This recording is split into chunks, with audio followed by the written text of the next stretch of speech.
Praise the lord. యేసుక్రీస్తు ప్రభువారి ప్రశస్తమైన నామంలో మీకు శుభాలు వందనాలు తెలియజేసుకుంటూ ఉన్నాను.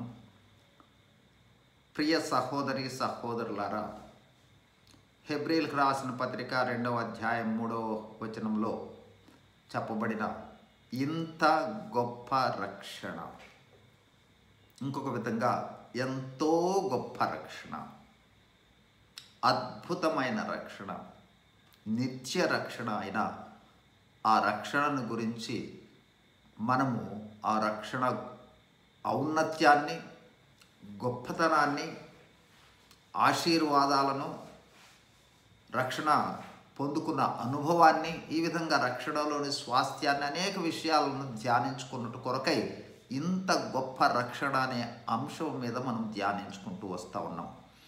ఎంత గొప్ప రక్షణ మనం పొందాము అనే దానిని బట్టి మనము ఎంత గొప్ప అనుభవంలో ఉండాలి, మనము రక్షణ ద్వారా పొందుకున్న దానిని బట్టి దేవునికి ఎంత కృతజ్ఞులుగా ఉండాలి, రక్షణ ద్వారా పొందుకున్న ఆ వివిధ రకాలైన ఆధిక్యతలను బట్టి మనము ఎంత ధైర్యంగా ఉండాలి, ఎంత నిండుదలంతో ఉండాలి, అట్లాగే రక్షణ ద్వారా పొందుకున్న ఆ స్వాస్థ్యాన్ని బట్టి మనం ఎంత ధన్యులుగా ఉండాలి అనే విషయం మనకు అర్థమవుతుంది.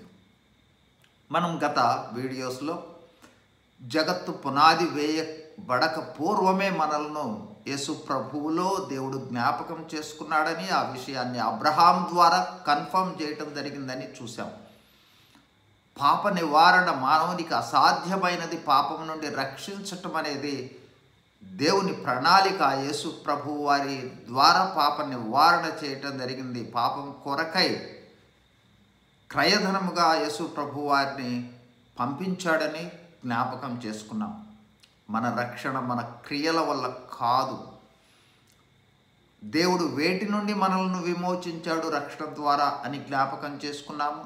అందుకోసం యేసుక్రీస్తు ప్రభువారు చెల్లించిన క్రయం ఎంత అనేది కూడా జ్ఞాపకం చేసుకున్నాం. అదేవిధంగా రక్షణ ద్వారా వేటి నుండి మనం బయటకు వచ్చాము అంటే రక్షింపబడ్డాము, ఏ ఏ ఆశీర్వాదాలను పొందుకున్నాము అనే విషయము గత వీడియోలో చూసాం. ఏ ఆశీర్వాదాలు ప్రారంభంలోనే నేను జ్ఞాపకం చేశాను. ఏంటంటే రక్షణ ద్వారా పొందుకున్న ఆశీర్వాదాలను మనము లెక్కించటం అనేది అసాధ్యమైన విషయము. రక్షణ ఔన్నత్యం కూడా మానవుడు, రక్షింపబడిన వ్యక్తి ఈ లోకంలో గ్రహిస్తూ వెళ్తాడే కానీ పరలోకంలో వెళితే కానీ ఆ రక్షణ ద్వారా మనం పొందే స్వాస్థ్యాన్ని గ్రహించలేము.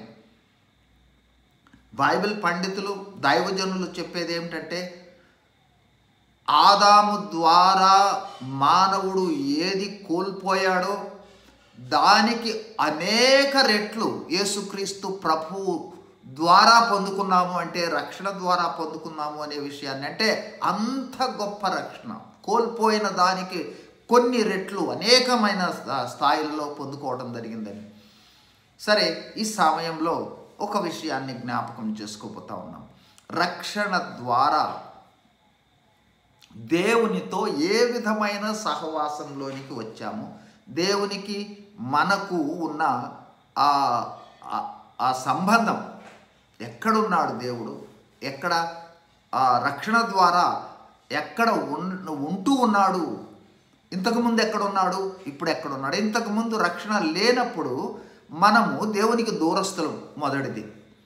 తర్వాత ఒకసారి ప్రారంభంలో చూద్దాం. ఆదికాండంలో మనము 3వ అధ్యాయంలో చూస్తాం. ఆదాము దగ్గరికి యేసుక్రీస్తు ప్రభు అప్పుడప్పుడు చెల్తా ఉండేవాడు. క్షమించండి, దేవుడు ఏదో ఒక సమయంలో వచ్చి ఆదాము దగ్గరకు వచ్చి పలకరించి వెళ్తూ ఉండేది, లేదా ఆదాముతో మాట్లాడి వెళ్ళే అనుభవం. అదే విషయాన్ని 3వ అధ్యాయంలో మనం చూస్తాం. చూడండి, 8వ వచనం. చల్లపూటను ఆదామును అతని భార్య తోటలో సంచరించుచున్న దేవుడైన యెహోవా సంచరించుచు నా దేవుడైన యెహోవా స్వరము విని దేవుడైన యెహోవా ఎదుటికి రాకుండా తోట చెట్ల మధ్యన దాగుకొనగా. చల్లపూట వేళన దేవుడు ఆదాము హవ్వలను దర్శించటానికి వచ్చాడు. అంటే దేవుడు ఆదామును సృజించినప్పుడు ఏ విధంగా వచ్చాడు? అప్పుడప్పుడు వచ్చి ఆదామును దర్శించినట్లుగా ఉన్నట్లుగా మనం చూస్తాం. అయితే రక్షణ ద్వారా దేవుడు ఎట్లా వచ్చాడనేది ఇప్పుడు చూద్దాం. మొట్టమొదటిదిగా మనం గమనించాం రక్షణ. ఇంతకుముందు మనం పాపులమై ఉన్న వారిలో దేవుడు నివసించడు, ఎందుకంటే ఆయన పరిశుద్ధుడు కాబట్టి. అందుకోసము మనలను రక్షించుకున్నాడు. యేసు ప్రభు వారి రక్తము చేత మనలను పవిత్రులుగా చేసి నీతిమంతులుగా తీర్చడం జరిగింది. ఆ విషయాన్నే చూడండి. మొదట రోమీలకు రాసిన పత్రికలో జ్ఞాపకం చేసుకుందాం. 5వ అధ్యాయము 9వ వచనం. కాబట్టి ఆయన రక్తము వలన ఇప్పుడు నీతిమంతులుగా తీర్చబడి మరింత నిశ్చయముగా ఆయన ద్వారా ఉగ్రత నుండి రక్షింపబడదు. ఇక్కడ ఆయన రక్తము వలన నీతిమంతులమయ్యాం అంటే పాపము నుండి విమోచించబడ్డాం, పాపములను నుండి కడిగి వేయబడ్డాం, తద్వారా రక్షణలోనికి వచ్చాం. ఆ రక్షణలోనికి వచ్చినప్పుడు మనలోనికి ఏమి వచ్చింది అనే విషయము అపోస్తుల కార్యములు 2:38 చూస్తాం. చూడండి 38. పేతురు, మీరు మారు మనసు పొంది పాప క్షమాపణ నిమిత్తం ప్రతివాడు యేసుక్రీస్తు నామమున బాప్తిస్మం పొందుడి. అంటే పాప క్షమాపణ ఫలితంగా బాప్తిస్మంలోనికి వచ్చాం. అప్పుడు ఎప్పుడైతే మనం బాప్తిస్మంలోనికి వచ్చామో అప్పుడు మీరు పరిశుద్ధాత్మ అనువరమును పొందుదురు. అంటే మనము రక్షణలోనికి రాగానే జరిగిన విషయం ఏంటంటే పరిశుద్ధాత్మ మనలోనికి వచ్చింది. పరిశుద్ధాత్మ అంటే ఏ ఆత్మ? చూడండి రోమీలకు రాసిన పత్రిక 8వ అధ్యాయం, రోమా 8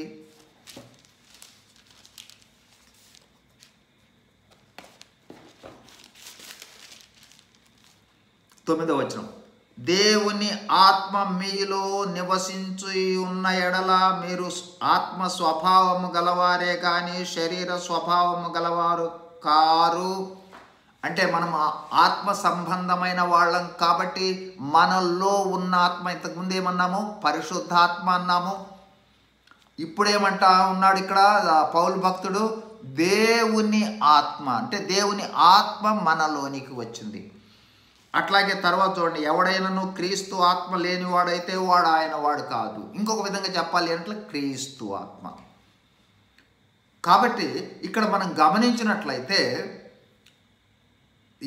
ఏదైతే దేవుని ఆత్మ, ఏ ఆత్మ అయితే యేసుక్రీస్తు ప్రభువులో ఉందో, ఆ ఆత్మ, ఆ పరిశుద్ధాత్మ మనలోనికి వచ్చింది. ఇంకొక విధంగా చెప్పాలి అంటే దేవుడు ఆత్మస్వరూపి కాబట్టి దేవుడు మనలోకి వచ్చాడు. అట్లాగే చూడండి 2వ కొరింథీయులకు రాసిన పత్రిక 3:17లో ఒక చిన్న మాట ఉంది, ప్రభువే ఆత్మ. ఆత్మ అంటే యేసుక్రీస్తు ప్రభువే. అంటే దేవుడు ఆత్మ కాబట్టి దేవుని ఆత్మ మనలోనికి వచ్చిందంటే దేవుడు మనలోకి వచ్చాడు. ఇంతకు ముందు ఆదాము సమయంలో ఏదో ఒక సమయంలో ఆదాము దగ్గరకు వచ్చేవాడు, ఇప్పుడు మనలోనే ఉన్నాడు దేవుడు. ప్రభువే ఆత్మ అంటే యేసుక్రీస్తు ప్రభువే మనలో ఉన్నాడు. పరిశుద్ధాత్మ దేవుడు మనలో ఉన్నాడు. ఎంత గొప్ప అద్భుతమైన అనుభవమే చూడండి.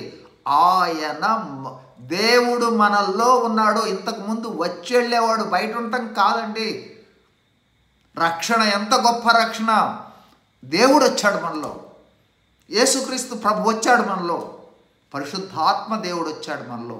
మనము ఈ త్రిత్వమైన దేవుని ఆత్మను, దేవుళ్లను కలిగి ఉన్న వాళ్ళమనే విషయాన్ని గ్రహించినట్లయితే ఎంత గొప్ప అద్భుతమైన రక్షణ అనేది మనం గ్రహించగలం. మనకు చూడండి అంతేకాదు యెషయా గ్రంథం 7:14లో ఈ విధంగా రాయబడి ఉంది, కన్యక గర్భవతి అయి కుమారుని కని అతనికి ఇమ్మానుయేలను పేరు పెట్టును. క్రింద అనగా ఇమ్మానుయేలు అంటే దేవుడు మనకు తోడై ఉన్నాడు. దేవుడు మనలో ఉండటం కాదు సుమా, యేసుక్రీస్తు ప్రభువు వచ్చిన తరువాత దేవుడు మనతో ఉన్నాడు, మనలో ఉన్నాడు, మనతో ఉన్నాడు. అదే విషయాన్నే ఇక్కడ జ్ఞాపకం చేస్తాడు. చూడండి, మత్తయి సువార్త 28వ అధ్యాయం 20వ వచనంలో, ఇదిగో నేను యుగ సమాప్తి వరకు సదాకాలము మీతో ఉన్నాను. అన్ఎండింగ్. ఇక ఎప్పుడైతే రక్షణలోనికి వచ్చామో యేసుక్రీస్తు ప్రభు మనలోనికి వచ్చాడు, మనతో ఉంటాడు. ఎప్పటి వరకు ఉంటాడు? కంటిన్యూస్గా ఉంటాడు. దేవునితో సహవాసం ఇక నిరంతరము ఉండేదన్నమాట. రక్షణతో ప్రారంభమై నిత్యత్వంలో కూడా కొనసాగుతుంది. అంత అద్భుతమైన రక్షణ. అట్లాగే చూడండి, ఇంకొక వచనాన్ని కూడా మీ గమనంలోనికి తీసుకుని వస్తాను. హెబ్రీయులకు రాసిన పత్రిక 13:5లో ఉంది, నేను విడువను ఎడబాయను. కాబట్టి ఈ మాటను మనం గమనించినట్లయితే దేవుడు మనలను విడువడు, ఎడబాయడు. చూడండి, ఇక్కడ నిన్ను ఏమాత్రమును విడువను, హెబ్రీ 13:5, ఏమాత్రమును విడువను, నిన్ను ఎన్నడును ఎడబాయను. ఎప్పుడు దేవుడు మనతోనే ఉంటాడు, మనలోనే ఉంటాడు. ఇది అద్భుతమైన రక్షణ ద్వారా మనం పొందిన అద్భుతమైన అనుభవం. దేవుడు మనలో, దేవుడు మనతో. చూడండి, ఇంకొక వచనం చూపిస్తాం. తెస్సలోనికైలకు రాసిన పత్రికలో ఎత్తబడిన తర్వాత ఆ అనుభవాన్ని ఇక్కడ చూపిస్తూ ఉన్నాడు. కాగా మనము సదాకాలము ప్రభువుతో ఉంటాం. ఎల్లప్పుడూ యేసుక్రీస్తు ప్రభువుతో ఉండే అనుభవమే రక్షణలోనికి ప్రవేశించడం. రక్షణలోనికి వచ్చిన తర్వాత యేసుక్రీస్తు ప్రభువుతో ఇక ఎప్పుడు నిరంతరము ఉంటాం. అందుకోసమే ఇంత గొప్ప రక్షణ. కాబట్టి ఇప్పుడు గమనించవలసింది, ఆదాము సమయంలో దేవుడు వచ్చి వెళ్ళేవాడు. రక్షణ ద్వారా, యేసుక్రీస్తు ప్రభువు ద్వారా, క్రయము ద్వారా వచ్చిన రక్షణ ద్వారా దేవుడు మరియు యేసుక్రీస్తు ప్రభువు మరియు పరిశుద్ధాత్మ ముగ్గురు వచ్చి మనలో ఉన్నారు, మనతో ఉంటారు, సదాకాలం ఉంటారు, ఎల్లప్పుడూ ఉంటారు. ఏమాత్రము విడువను, ఎన్నడూను ఎడబాయని అనుభవంలో ఉంటారు. ఇంకొక విధంగా ఒక ముక్కలో చెప్పాలి అన్నట్లయితే చూడండి, ఇప్పుడు 1 కొరింథీయులకు రాసిన పత్రిక 3:16. 1 కొరింథీ 3:16. మీరు దేవుని ఆలయమై ఉన్నారనియు దేవుని ఆత్మ మీలో నివసించుచున్నాడనియు ఎరుగరా. ఇప్పుడు చూడండి, ఏమయ్యా మనము దేవుని ఆలయముగా మార్చబడ్డాము. దేవుడు మనలో వసించు వాళ్ళగా మార్చబడ్డాము. ఇంకొక విధంగా చెప్పాలి అన్నట్లయితే కదులుతూ ఉన్న దేవాలయములుగా మార్చబడ్డాం మనము. ఎంత అద్భుతమైన అనుభవం అండి ఆ రక్షణ అనుభవం అనేది. రక్షణ ద్వారా మనము పొందుకునే స్వాస్థ్యాలను ఒక్కసారి జాగ్రత్తగా గమనించినట్లయితే ఎంత తన్మయత్వంలోనికి వెళ్ళి ఇంత గొప్ప రక్షణ మనం అస్సలు అంచనా వేయలేము, ఊహించలేము. అంత గొప్ప భద్రతలోనికి వచ్చేసాము.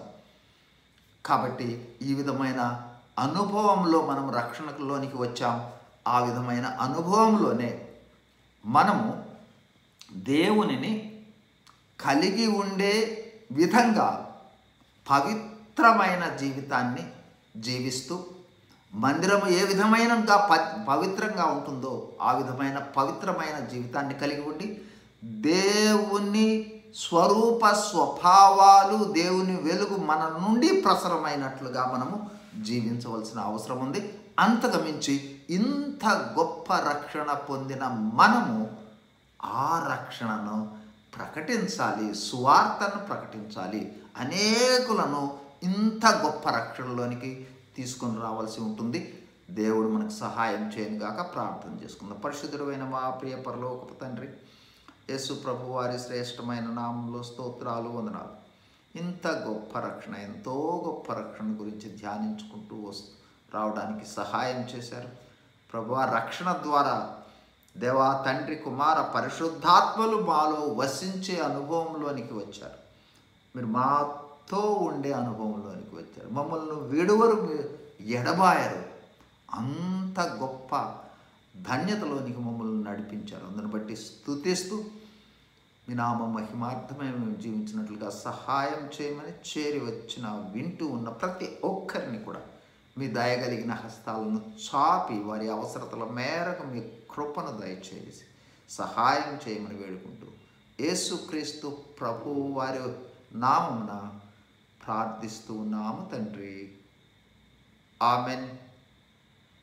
Praise the Lord. God bless you.